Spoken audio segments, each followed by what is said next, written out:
That's the theme of today's episode, is questing. Alright, so we've spent 1 day, 9 hours, 24 minutes. Okay, that's interesting. Okay, so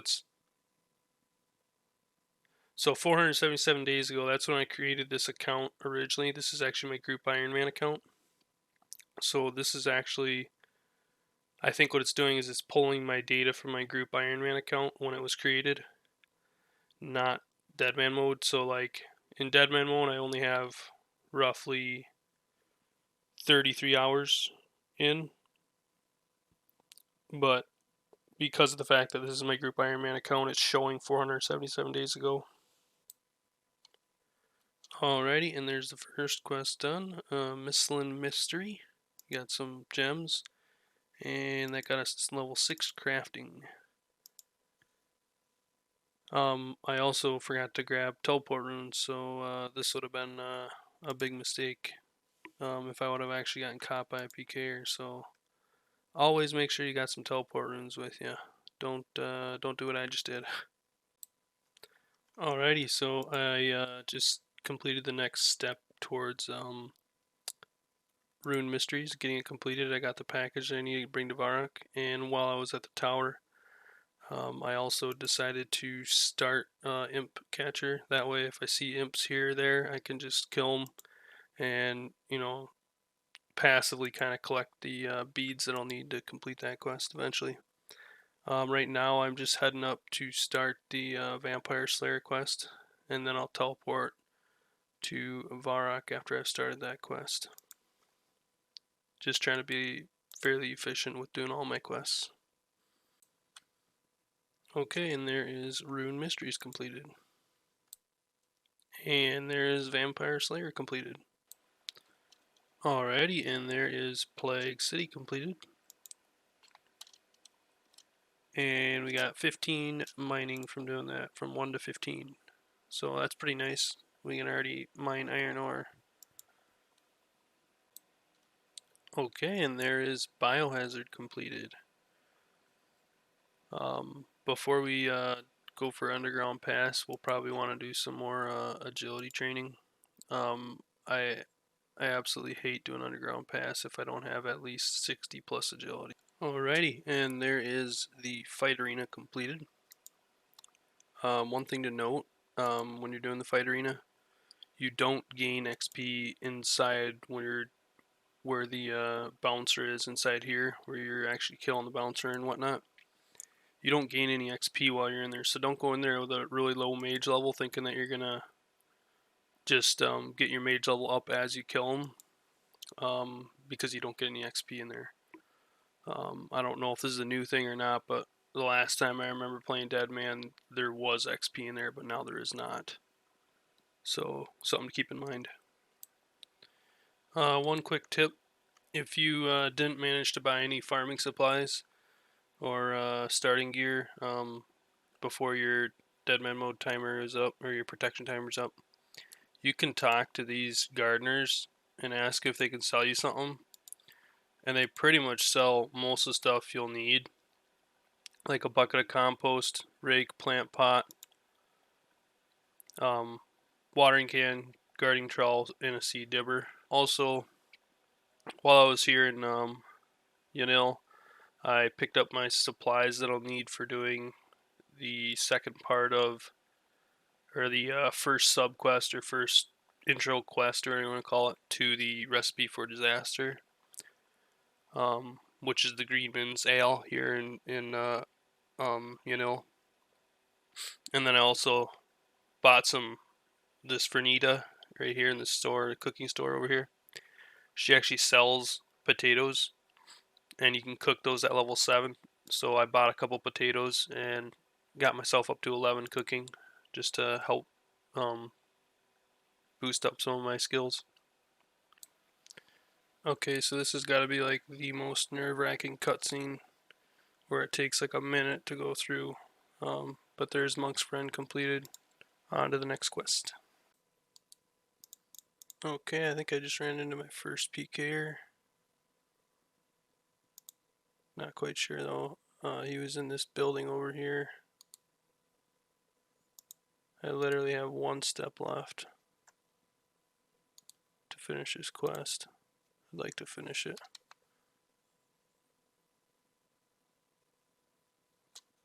There we go, quest finished. 24 fishing. And let's get out of here. Maybe he was doing that other quest that involves that mayor or whatever.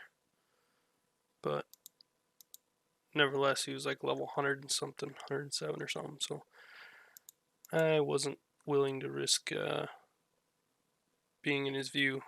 As soon as I had spawned back on the mainland after leaving the fishing platform, I seen the white dot and I quickly ran north away from him. But yeah, there are people definitely PKing. He did not have a skull, so I highly doubt he was PKing. I think he was just doing a quest, but better to be safe than sorry.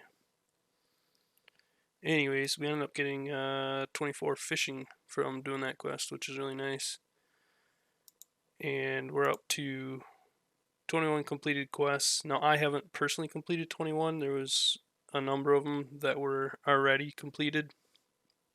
I don't remember exactly how many of them were previously completed or how many you start with that are completed. But we're up to 50 quest points, and so far we haven't gotten PK'd yet. So we'll keep on rolling. Before I do another quest, I am going to use up some of the supplies in my bank that I've kind of gathered. I went to the Khazard port and bought that swamp paste that I need for the quest, and at the same time I ended up getting some supplies for crafting. But we got some products for molten glass, so we're going to use all these up and see if we can't get a decent crafting level out of it. What kind of XP are we getting for just making the molten glass? Oh wow, we're getting 188 just to make the molten glass.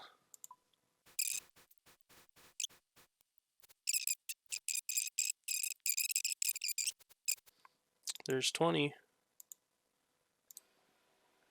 So I had bought about 8 raw rabbits from the charter as well.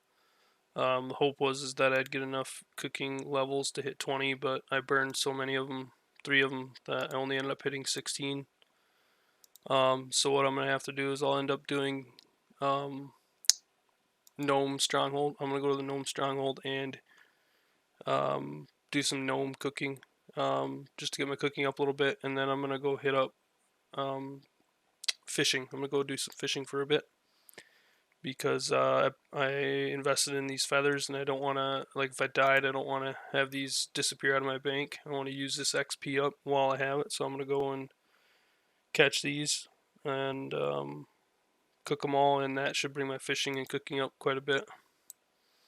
Now every time I'm going by a patch, I did go ahead and throw my rake in my leprechaun storage, so every time I'm going by a patch that's got weeds, I'm just going to go ahead and rake it so we can get some farming XP until we hit, I believe it's level 15, I believe, for oak trees. And I had put some offers in on the Grand Exchange, and I managed to actually buy 2 oak tree seeds. So now the hope is that once I get to that level, that hopefully they don't die on me, because the only compost I can get at the moment is the regular compost, unless I go to one of the farming patches and actually make some super compost, which I do have the pineapples to do, but we'll see. So one thing I just realized is I actually only have level 1 fletching, so I might actually want to save, I'd say, at least 200 of these feathers for just getting my fletching up a bit. I believe there's a guy in the Grand Tree that actually even sells arrow tips. I don't know if he sells the bronze and iron, but I'm hoping he does. I can't remember exactly. But after we're done here, we'll go check that out and see if we can't get some fletching experience. It'd be nice just to get it up a little ways so that I can just do like unstrung bows then in the future. Alright, there's a nice milestone coming in. 40 fishing. I can now catch the lobsters. And there's 40 cooking coming in. So I can now make cakes and lobsters. I think I'm going to stop right there. And we'll just take this last trout here. And we're just going to use these feathers with arrowheads. On the way, I stopped at the patch here. And I got a farm level for raking. Alright, well, just from making the headless arrows, I ended up hitting 18 fletching. And if you come up to the third floor, I believe is what you'd call it, there's this guy named Gullick, and he sells the iron arrow tips.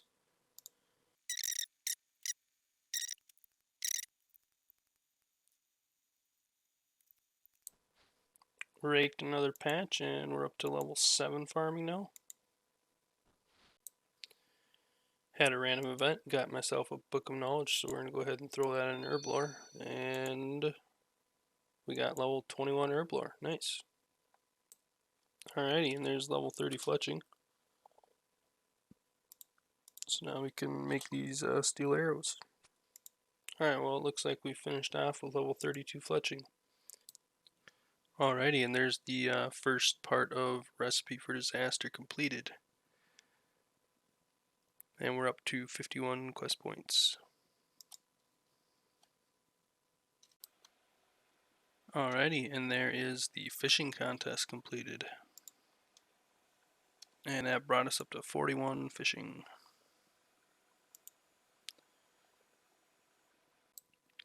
Alright, so I decided to go and buy some bolts of cloth and make some planks to get my construction up a bit more. Because if I have 30 construction, I can swap my house to Fremenic Isles, or up in Roleka anyways, which will make doing like Fremenic Trials quest a lot quicker.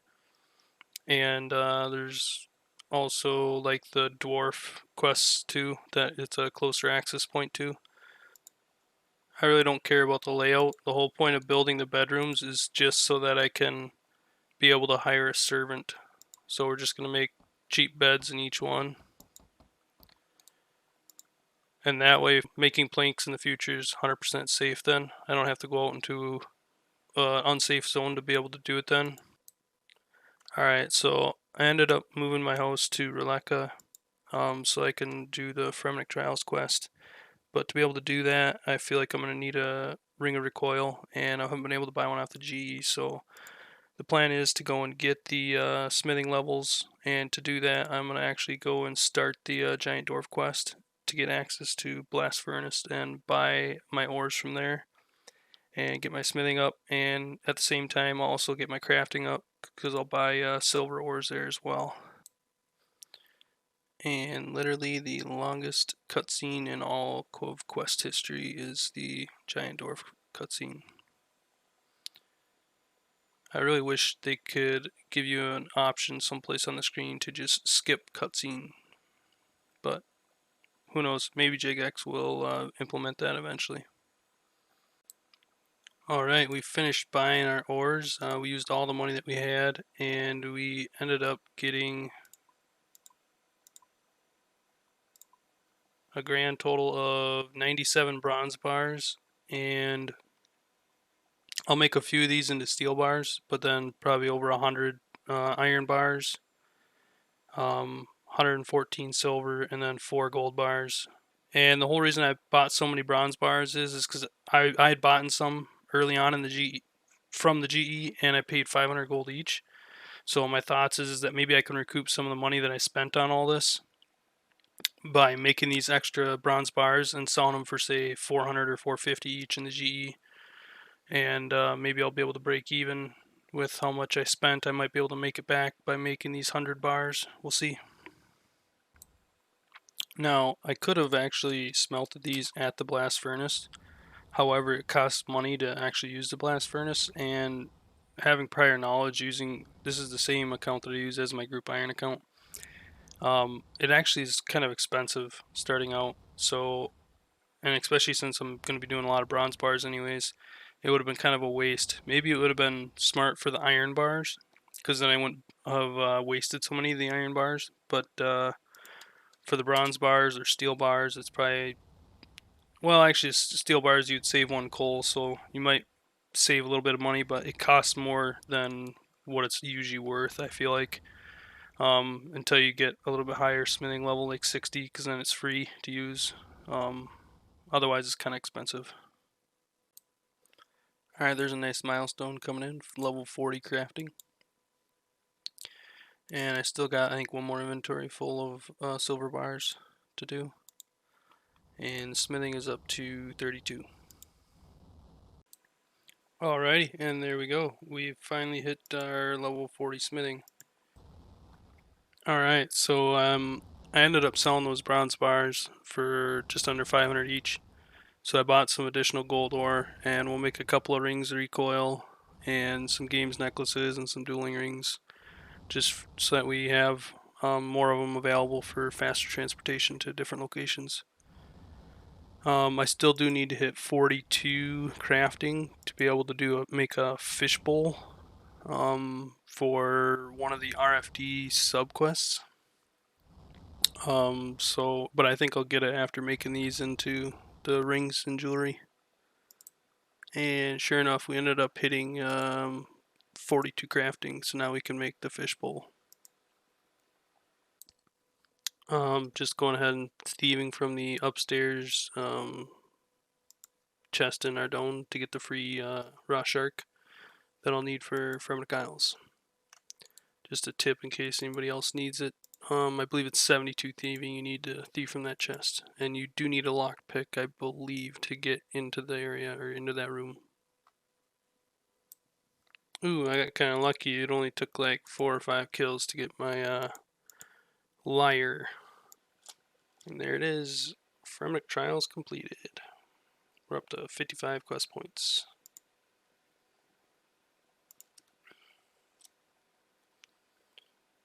And we got quite a bit of levels out of that.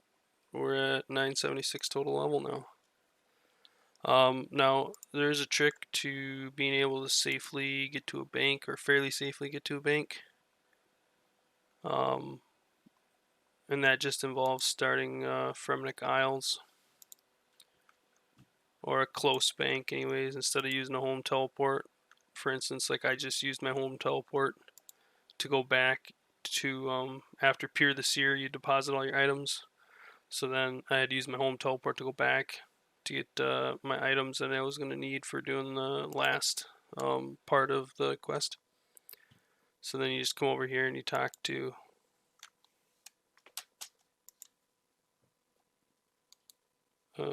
Mord and start. Can you ferry me to Jitsitso? And you get a free boat ride to Jitsitso. And obviously, basically, you got to make it from here to here, which is why I do have brews and restore, just in case there was PKers waiting there. But now I have a relatively safe bank. And the nice thing about unlocking this is you unlock this ore store right here. So you could always buy ore from Blast Furnace, but then this guy here, Hring, also sells a decent amount of ore. Obviously, the quantities are not nearly the same. There's a lot more in the Blast Furnace store, but this is far more safe to buy ore here because you're just running from basically the dock to the bank. That's the only unsafe area. But I think this is going to wrap up this episode for now anyways. Again, we're sitting at 976 total level with 55 quest points. And we will continue on in the next episode doing more quests and just random skilling. If you made it this far to the end of the video, please consider subscribing. It would be much appreciated. Also, if you have any comments, leave a comment. Always helps with the YouTube algorithm. Yeah, like it if you'd prefer to like it. If you don't like it, don't worry about it. Hope everybody has a very nice day. Just wanted to make another point here why it's also a good idea to unlock Fremennik Isles and then start Fremennik Trials and then start Fremennik Isles. Is you have these two chefs. This guy sells cooked food up to lobster, and then this guy actually sells raw food up to lobster. So you can actually get a decent amount of cooking experience just from coming here every so often, buying out all the raw food and then cooking it. Another good reason is so there's a mine over here. Right here, if you go, so it's unsafe outside of this wall, but if you go there and you go down in that mine, there's actually Addy ore down there, which is probably one of the closest Addy ore spots to a safe zone, unless there's someplace else that I'm not thinking of. And I don't know, PKers probably rarely ever come out here. Another good reason to unlock this is so that whenever you get a troll slayer task, you can come up here if you have a cannon anyways, and you can use your cannon up in this area. It's it's just north up onto this next area. There's a cannon spot, and it's really fast slayer XP, and they drop like rune kite shields, rune warhammers, granite shields, all good things for like beginner accounts.